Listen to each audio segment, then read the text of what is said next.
Quatrième journée de la visite du président de la République dans la région des Savanes. Le chef de l'État Alassane Ouattara était aujourd'hui à Kong, son village natal. Lutte contre le racket, l'Observatoire de la fluidité des transports monte au créneau.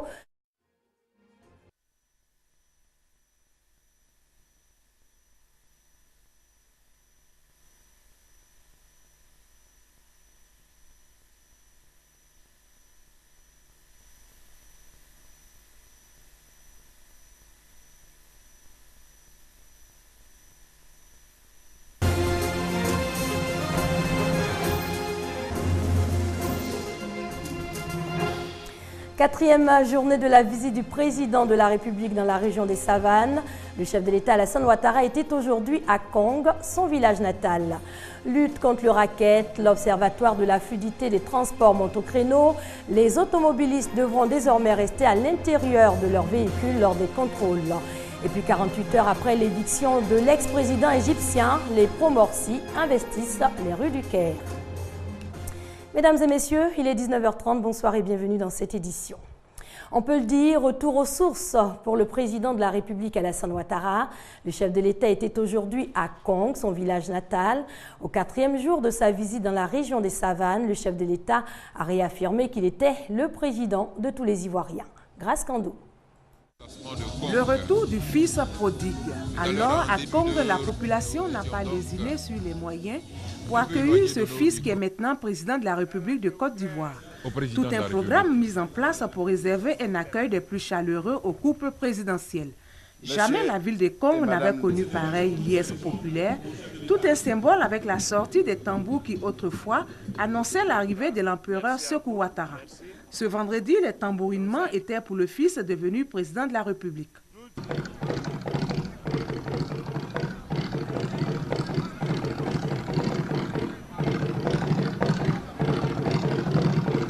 Les bénédictions étaient aussi de la partie, surtout pour que le président Ouattara mène à bien sa mission, celle d'une Côte d'Ivoire réconciliée et émergente.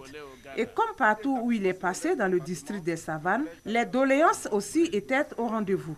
Mais dans sa ville natale, la population a préféré remercier son fils pour avoir érigé Kong en chef-lieu de département avec la création d'infrastructures socio-économiques.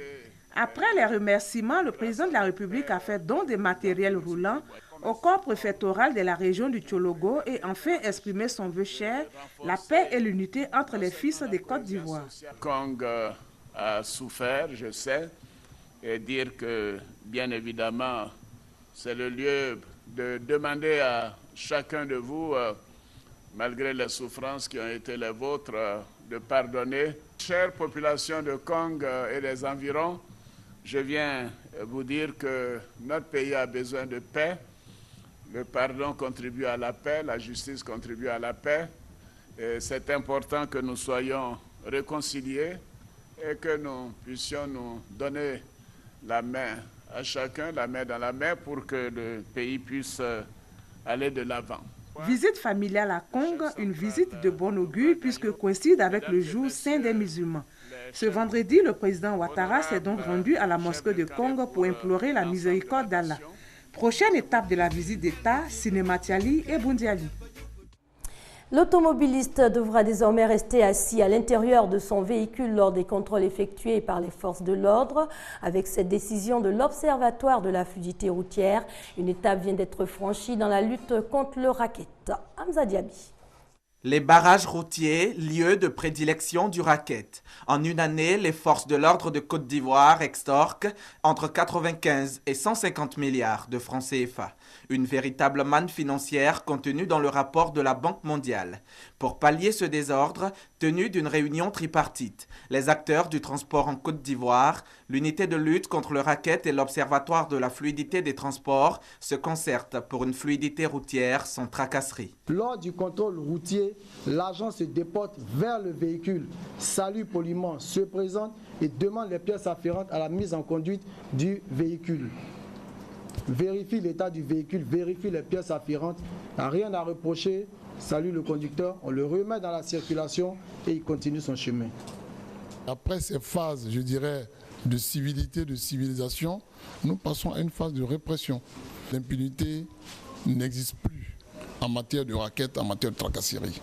Des mesures qui font déjà le bonheur des transporteurs. Cependant, des appréhensions existent. Nous souhaitons que les thèmes de référence qui seront prises donc pour aller en campagne soient des thèmes qui favorisent vraiment l'éradication définitive du racket. Si l'unité de lutte contre le racket veut forcément que les chauffeurs qui descendent pour aller vers les forces de l'ordre soient sanctionnés, c'est en parfaite méconnaissance du fait que nous sommes en face des hommes armés qui peuvent passer nos conducteurs à tabac. La répression, le dernier recours donc décidé par l'ensemble des partenaires concernés par la question.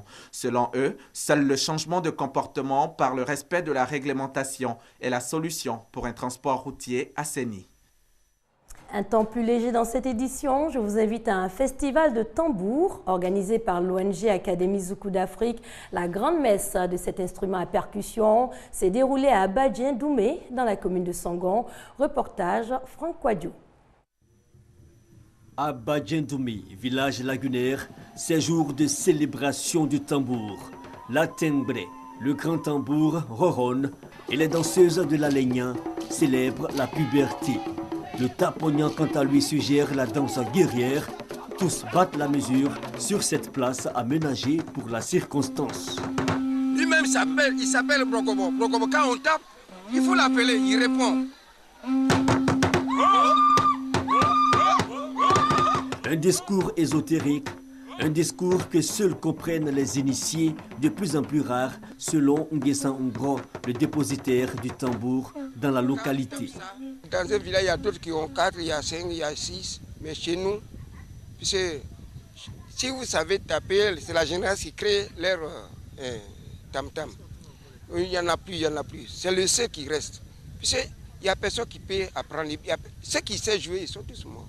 Réconcilier les jeunes et au-delà l'Africain avec sa culture, c'est l'objectif de l'Académie Zoukou d'Afrique, initiatrice de cette fête du tambour.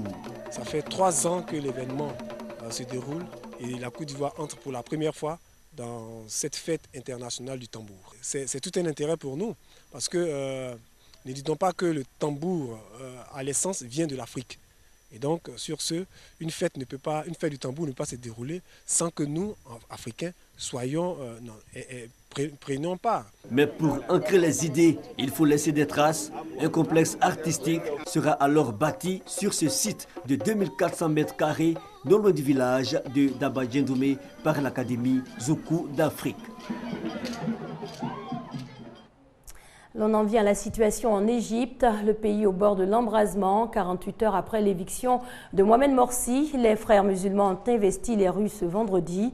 La confrontation entre pro-Morsi et l'armée ne s'est pas fait attendre. Bilan, au moins 3 morts près du bâtiment où est détenu le président déchu, Ami Koulibaly Kanga. Situation tendue en Égypte. Les frères musulmans descendent dans les rues, une réponse à la mise à l'écart de l'ancien président Mohamed Morsi. Jeudi soir déjà, des affrontements entre anti- et pro-Morsi avaient éclaté au Caire. Plusieurs islamistes ont publiquement menacé l'armée égyptienne suite à l'éviction de Morsi. La fracture s'accentue donc entre les deux camps, malgré l'appel à la réconciliation nationale lancé par l'armée. Une journée de vendredi tendue et violente, au moins 3 morts et plusieurs blessés. À l'issue de manifestations de rassemblement autour du bâtiment où est détenu l'ex-président Morsi. Un vendredi du refus pour contester ce qu'il qualifie de coup d'État, pour dénoncer aussi l'arrestation des chefs religieux du parti des frères musulmans. Le jour où cet homme, Sisi, arrive sur son char ou accroché à son avion avec sur son épaule une arme payée par le peuple, c'est une violation de la légalité. Et ça, le peuple ne l'acceptera pas, quoi qu'il advienne. Ce n'est pas un coup d'État, c'est un soulèvement populaire. C'est une deuxième révolution. C'est l'Égypte qui se défend contre les abus des droits fondamentaux, contre les abus de la démocratie. Pendant ce temps, Adli Mansour, le président par intérim de l'Égypte, dissout la chambre haute du Parlement dominée par les islamistes. Un nouveau responsable des services de renseignement nommé. De son côté, Mohamed Badi, le guide suprême des frères musulmans, demande le rétablissement de Morsi. Les réactions se multiplient face à ces événements. Les États-Unis, la Russie, l'Arabie saoudite, entre autres. Ces pays demandent un retour rapide à la démocratie par l'organisation d'élections. Il y a 6 jours, des manifestants descendaient dans les rues du Caire pour demander le départ de l'ex-président égyptien. Mohamed Morsi qui a fini par être déposé par l'armée il y a 2 jours. Depuis, des affrontements entre pro- et anti-Morsi font craindre une guerre civile en Égypte. Ce soir encore, la place Tahrir est noire de monde, des manifestants anti-Morsi. À l'opposé, autour du bâtiment où est détenu l'ex-président égyptien, des milliers d'islamistes qui réclament le rétablissement de Mohamed Morsi. L'Égypte face à son destin. En Égypte, où le nouveau président par intérim Adli Mansour a notamment dissous la chambre haute du Parlement. Il s'agit de la Choura, dominée par les islamistes. Et ce n'est pas la première fois que l'organisation des frères musulmans se retrouve ainsi sur la sellette. L'armée met fin au règne des frères musulmans. Depuis mercredi soir, Mohamed Morsi, membre de cette confrérie et premier président civil d'Égypte, a été destitué. Au lendemain de la chute de ce dernier, le guide suprême des frères musulmans, Mohamed Badi, faisait l'objet d'un mandat d'arrêt. L'organisation des frères musulmans est fondée en 1928 à Ismaïlia, en Égypte. L'initiative émane de Hassan al-Banna, professeur de théologie, qui se fixe comme objectif la renaissance islamique. À noter également au cœur du mouvement la lutte contre l'État d'Israël. Et le principal objectif des frères musulmans est l'instauration de républiques islamiques dans les pays à majorité musulmane. L'organisation des frères musulmans va connaître dès le début des déboires. Officiellement interdite à plusieurs reprises en tant que parti politique, ses membres font l'objet d'arrestations régulières. Les relations entre les frères musulmans et l'armée connaissent toujours des hauts et des bas. La dernière phase commence après la chute de Moubarak, la crise en Égypte et la longue transition. Une alliance de facto se forge entre l'armée et les frères musulmans. Un mariage plus tactique que stratégique qui s'achève au début de l'année 2012 avec la victoire écrasante des frères musulmans et des salafistes aux élections législatives.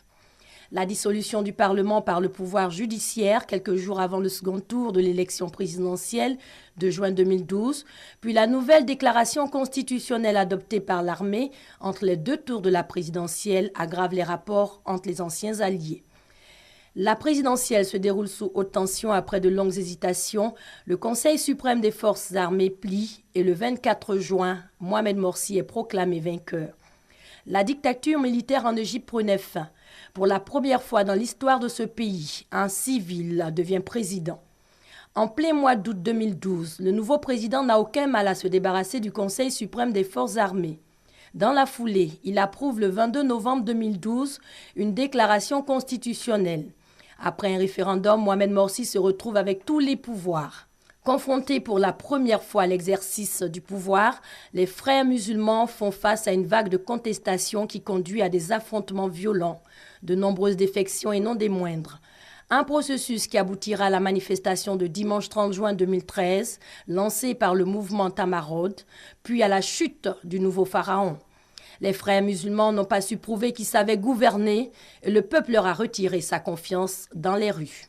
Les forces armées désormais au pouvoir ambitionnent de former rapidement un gouvernement de technocrates regroupant toutes les forces nationales afin de stabiliser la situation sur le plan social, économique et politique. En bref, au Mali, 150 soldats maliens sont entrés aujourd'hui dans la ville de Kidal, jusqu'alors occupée par la rébellion Touareg. L'opération s'est déroulée de manière pacifique. Présidentielle du 31 juillet au Zimbabwe, Robert Mugabe a lancé sa campagne aujourd'hui. Au pouvoir depuis l'indépendance en 1980, l'homme brigue un nouveau mandat à l'âge de 89 ans. Les élections présidentielles, législatives et municipales au Zimbabwe se tiendront bien le 31 juillet. La Cour constitutionnelle a tranché jeudi en faveur du président Robert Mugabe, 82 ans, dont 33 ans à la tête du pays. Son rival historique, Morgan Tsvangirai, réclamait un report de 2 semaines pour le bon déroulement des élections. C'est une nouvelle victoire pour Robert Mugabe qui, grâce à la nouvelle constitution, peut espérer rester à la tête du pays pour les 10 prochaines années. Des nouvelles de Nelson Mandela en images, l'ex-président sud-africain, près d'un mois qu'il est hospitalisé. Des rumeurs le disent dans un état végétatif depuis la semaine dernière. Information démentie hier par la présidence sud-africaine qui affirme que Madiba demeure dans un état critique mais stationnaire. En attendant, la famille Mandela se déchire. Avant de terminer, on rappelle cependant la visite d'État du président de la République, Alassane Ouattara, dans la région des Savanes, le chef de l'État qui sera demain à Sinématiali et Boundiali. C'est ici que s'achève cette édition. Bonne soirée sur RTI2. Nos programmes se poursuivent.